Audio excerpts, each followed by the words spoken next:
But we start with that story out in Limpopo. The ANC in that province has had its provincial conference. It's ongoing, and the results for the leadership contest are in. Chairperson Mathabatha has been re-elected for a third term, beating the province's Public Works MEC Dickson Masemola in that contest. Ruben Madaje is the new provincial secretary. He defeated former secretary Soviet Lekhanyane by an overwhelming majority of nearly 300 votes.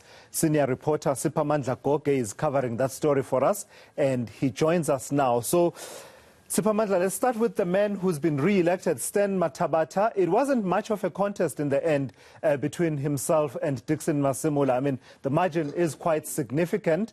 What did Mathabatha have to say after the elections?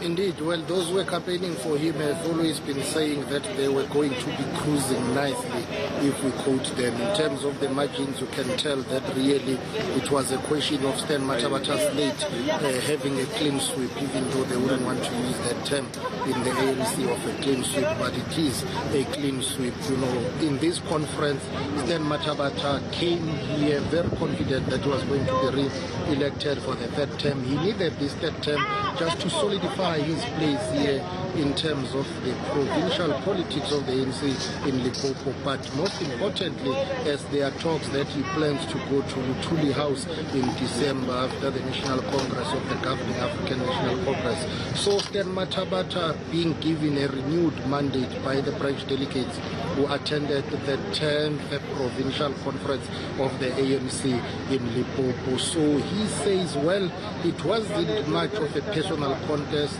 He is still friends with Dickson Masemola, the Public Works MEC, who was vying for the same position of the chairperson of the ANC in the province. Mathabatha saying with his collective leadership, they will ensure that they continue to build on what they have already started, which is growing the ANC in the province, making sure that it's becoming a dominant player in the politics of the ANC nationally. Limpopo has received or made significant strides in terms of membership. It's now regarded, or is now the second biggest province of the ANC after KwaZulu-Natal, and that is a huge jump from being number 5 in 2017. In 2022 they are number 2 in terms of their membership, so that will give them a leeway and political power to bargain when they go for the National Congress. But then Mathabatha saying for now his focus is in Limpopo. He will not be sidetracked by the noise of him going to national, but you know how politicians are. Of course, Limpopo is working on a strategy to have him nominated and elected at a national level. This is what he had to say about the kind of collective leadership that they will ensure that happens in the province. But moving forward, serving the people of Limpopo, because the ANC has been governing this province uninterrupted. Yes, it's one of the poorest provinces in the country. That's something that Mathabatha and his collective leadership are planning to change according to them. Let's take a listen. When we come to this kind of a conference, we lobby each other for a particular preference. But once the delegates take a decision that we want this leader to take over the baton, all of us comrades must rally around that leader.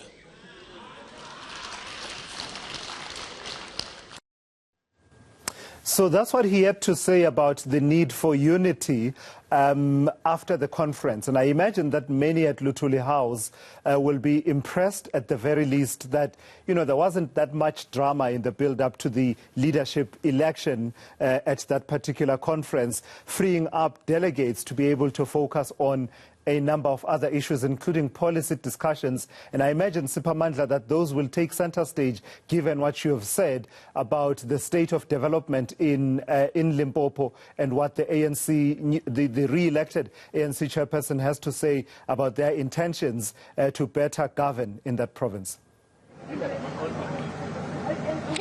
This has been one of the smoothest ANC conferences that I've ever seen in my career, Thulasizwe. Yes, there were minor issues, no doubt about it, few delays, but those were sorted out. And most interestingly, the issue that usually takes time for ANC conferences, many of them, is the issue of the credentials. Let me tell you, under an hour here yesterday night, credentials were adopted. In fact, it took 30 minutes to adopt the credentials, present them and adopt them. But what caused the delay yesterday was the issue of the head count, just, taking delegates out, bringing them in one by one so that you can eliminate voting and non-voting delegates. You will be able to categorize them clearly, because some people were saying there were bogus delegates here. So it's been very smooth. It's been a smooth start. Now they are on a lunch break. When they go back, they will be discussing the issue of policies. They've already started with that strategy and tactics. They will be discussing issues of the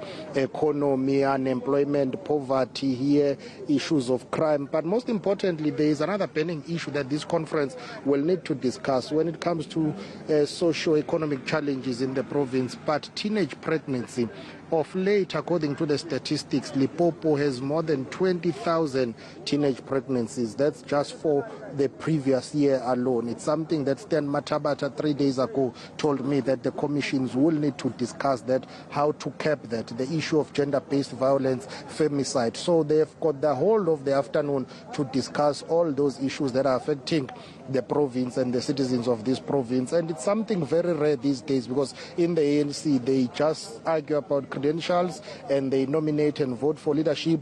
They will defer issue of commissions and policy discussions to either the Provincial General Council or the Regional General Council. But this 10th Provincial Conference of the ANC in Limpopo will have enough time to discuss policy issues. And tomorrow, President Cyril Ramaphosa of the ANC is expected to address the gathering. We are also going to take decisions about the quality of service delivery in this province, like the Treasurer General was saying here, that we need to talk about roads, we need to talk about water, we need to talk about electricity, we need to talk about jobs, we need to talk about the performance of our deployees in government.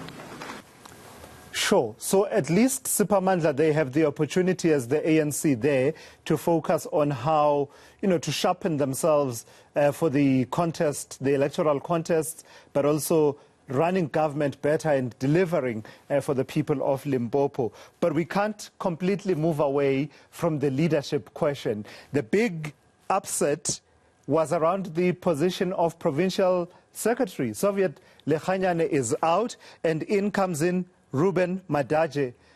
Just tell me about that, and also tell me about the makeup of it all. What did Togoti Diza, for example, have to say about the balance and the representation of women in that leadership?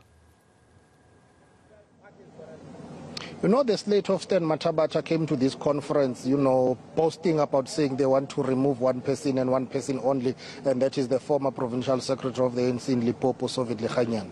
That's the person they came here targeting. They say he is the one who's been responsible for not working with the leadership collective, so therefore they needed to remove him.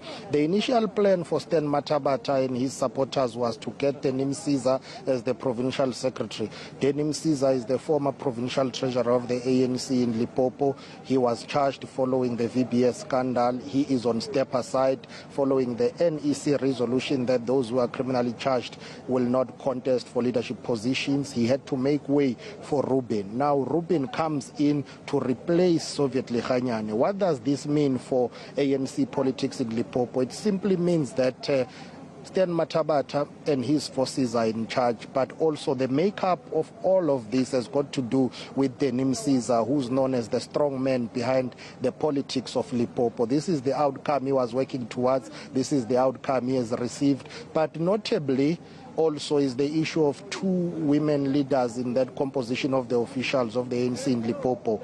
The current deputy provincial chairperson, Florence Rizilani, and also the new treasurer there.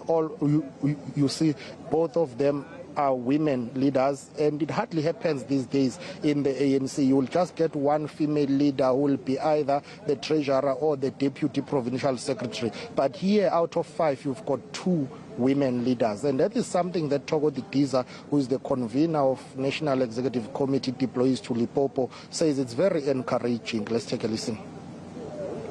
And today, the membership of the ANC in Limpopo province pronounced themselves that this is the leadership that will take them forward.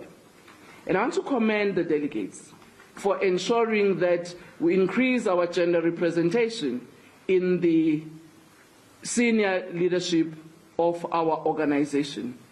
Last time in the 2018 conference, we only had 1 woman, Comrade Florence. Now our deputy chair and the treasurer of the province is a woman, which is really commendable.